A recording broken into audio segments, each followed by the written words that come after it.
So I've got three things to talk about, and some are worked up a bit and some others not so much. The resilience project was, and it fits in very nicely with what college is doing on social prescribing. We're using community assets and complementary medicine, and of course working with mainstream medicine, and we'll talk about that in a minute, but also on self-care, because we are very clear that a lot of the human conditions that we are working with are due to self-defeating behaviors. And 80% of what we see in medicine is related to our lifestyle. So there's something that we need to do on our personal assets. How do we work with them? Where the resilience one came from was that we're all aware, and I'm so glad Donna is here representing the nurses, that within clinicians there's a huge amount of burnout because of one of the issues is around environment we're working in, which is quite toxic, and how we are worked, and our personal cultures about saying I'm a doctor or a nurse, my patients come first and I must just carry on and mustn't complain, and we drive ourselves into the ground because of that. So that's the personal and organizational cultures. But what do we do with people who are not broken yet but will break if we don't do something about that? And there is evidence that 90% of GPs, when they were looked at, said they would be burning out soon, and 40% of them already do. So there is a program that we're looking with Mark Chambers and with David Peters and myself, looking at the various aspects we can use of body-mind medicine to bring together, that we can give something using science of measurement, but also body-mind medicine as a way of helping before people break, prevention. Since I have 5 minutes, I have lots of papers on that. If anybody wants to know more, I can tell you more. So it's a beginning of a project, and we haven't got there. And what the role of College of Medicine will be, because everybody else is doing something, is, and we're working on what our specific role would be within this very wide arena. So the other two projects, one is we're working up, which is called the Yoga in Healthcare. And we did a conference in February, which was a complete sellout success, where we looked at the evidence where yoga in therapeutic use would help the NHS. And there was lots of very good evidence to experiential and empirical evidence that said that we can use yoga to help from prenatal to end of life.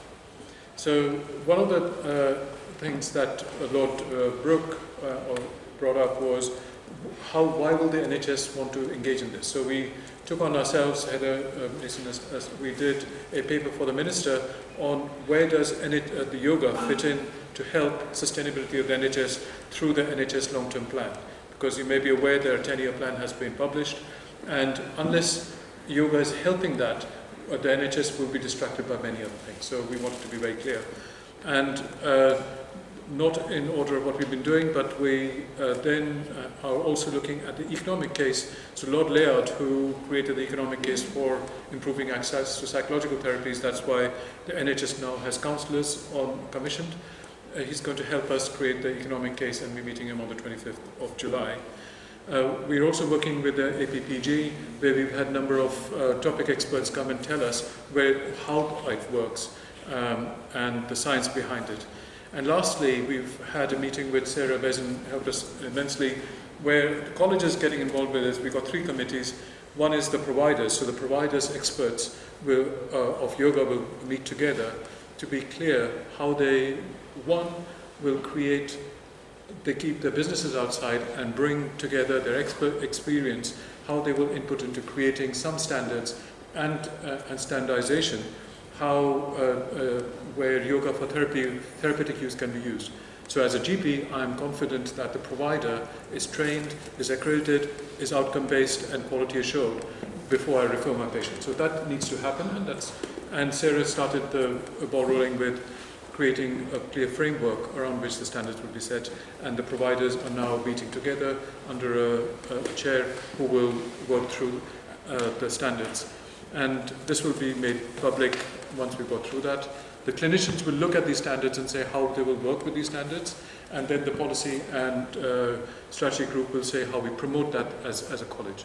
So there will be others, but we are in the center of that project on creating bringing yoga into healthcare, working with the Yoga and Healthcare Alliance and other collaborators. The other project, which is hopefully we are very close to delivering, is the work and you might have heard it in last year's AGM, was the work we were doing with the Indian government on Ayush, to deliver a pilot project in West London, where the government of India was going to provide us with £110,000, and we have another person who's going to give us a private donor to give us the equivalent amount, and a project in West London to look at two areas, mainly in yoga, which is looking at physical health, maybe on fibromyalgia, and on mental health, looking at post-traumatic stress disorder, maybe women who've had sexual violence against them. Those are two areas we looked at, and also bringing the massage aspect of Ayurveda into that, and there was one more thing in the MOU. But there are three basic things which we had to do. It's taken, the gestation period is about almost 18 months since we signed the MOU. But in the last 2 weeks we met with an Ayush person, Dr. Nisari, who was very, very positive, and I think we're in the cusp of almost getting the money and starting the project, so we'll have to bring that in. But the other big one that we've got agreement on is a collaboration with Indian government and the college to do something, a bigger project on what's called Ayuryoga, which is bringing the evidence-based work. India is doing a lot of work to create the evidence on yoga and Ayurveda, to bring the evidence base on Ayurveda, which is on mental health, sleep, and nutrition, sitting alongside the three aspects of yoga, which is meditation, movement, and breathing. Those number of areas together can we do something which is worthwhile, which is in line with body-mind medicine, but it's around self-care, self-belief, and self-healing. So those are big projects we're going to be doing, and they are in various stages of delivery, but next year we should have something even more positive to say. Thank you.